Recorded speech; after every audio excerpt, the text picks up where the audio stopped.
الإمام زين العابدين يجير ألد أعدائه.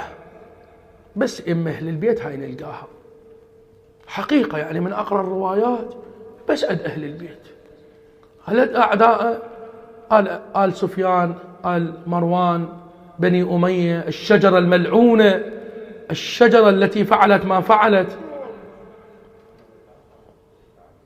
هو زين العابدين حاضر بعد بكربلاء، يحتاج نسولف لكربلاء؟ هو شافها بعيونه. تقول الروايات أن مروان بن الحكم، لا حول ولا قوة إلا بالله، هاي الأسماء النكرات، يقول عندما صارت ضوضاء واضطرابات فراد يطلع إلى الشام ويم عياله نسوانه بتعبيرنا، فتدرون المرأة تعيق الحركة، فمن اللي يطلع يسلك طرق صحراء وكذا يوصل بسرعة حتى يتداركون الأمر. تدرون صارت اضطرابات بعد، فانتقلت من آل أبي سفيان إلى آل مروان، فاحتار بعياله. ماكو صديق دق الباب عليه بالمدينة المنورة إلا ورفض الطلب، ما أستقبل عيالك، اعذرني، الوضع مربك. احتار، تأمل قليلا، قال ليس لها إلا سجاد هذه الأمة، الإمام السجاد زين العابدين، قال ما لها إلا هذول، هم ذول أهل البيت. يا أخي والله تعرفوهم وتحرفوهم. فدق الباب على الإمام السجاد، طلع على الإمام السجاد مروان، قال له أنا جئتك مستجيرا، والعرب لا ترد المستجير، نخوة العربية المستجير ما يرد، وهذول آل هاشم، ذول آل محمد.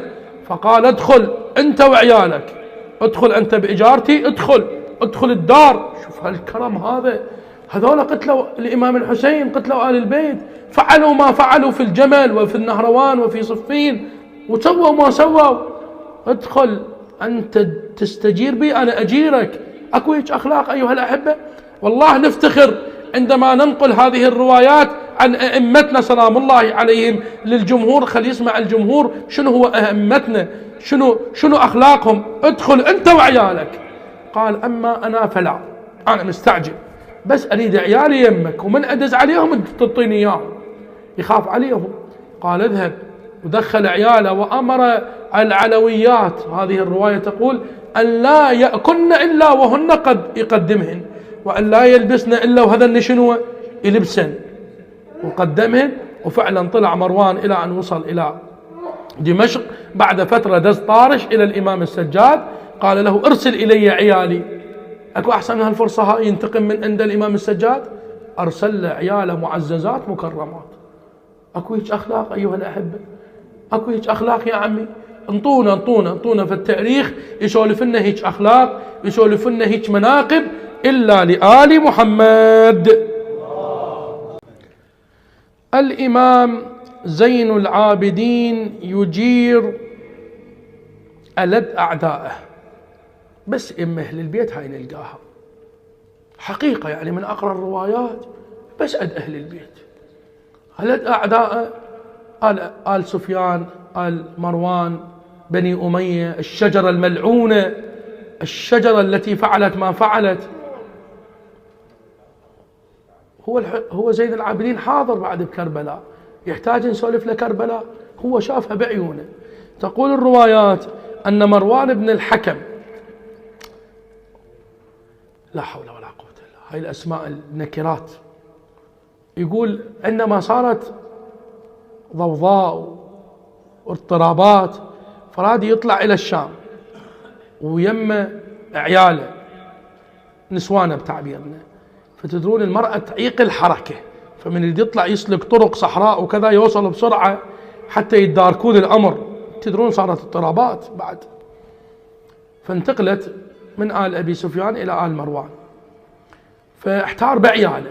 ماكو صديق دق الباب عليه بالمدينة المنورة إلا ورفض الطلب، ما أستقبل عيالك، اعذرني، الوضع مربك. احتار، تأمل قليلا، قال ليس لها إلا سجاد هذه الأمة الإمام السجاد زين العابدين، قال ما إلها إلا هذول، هم ذول أهل البيت، يا أخي والله تعرفوهم وتعرفوهم. فدق الباب على الإمام السجاد، طلع على الإمام السجاد مروان، قال له أنا جئتك مستجيرا، والعرب لا ترد المستجير، نخوة العربية المستجير ما يرد، وهذول آل هاشم، ذول آل محمد. فقال ادخل أنت وعيالك، ادخل أنت بإجارتي، ادخل الدار. شوف هالكرم هذا، هذول قتلوا الإمام الحسين، قتلوا آل البيت، فعلوا ما فعلوا في الجمل وفي النهروان وفي صفين، وسووا ما سووا. ادخل أنت تستجير بي، أنا أجيرك. أكو هيك أخلاق أيها الأحبة؟ والله نفتخر عندما ننقل هذه الروايات عن أئمتنا سلام الله عليهم للجمهور. خلي يسمع الجمهور شنو هو أئمتنا، شنو أخلاقهم. ادخل أنت وعيالك. قال أما أنا فلا، أنا مستعجل، بس أريد عيالي يمك، ومن أدز عليهم تعطيني إياهم، يخاف عليهم.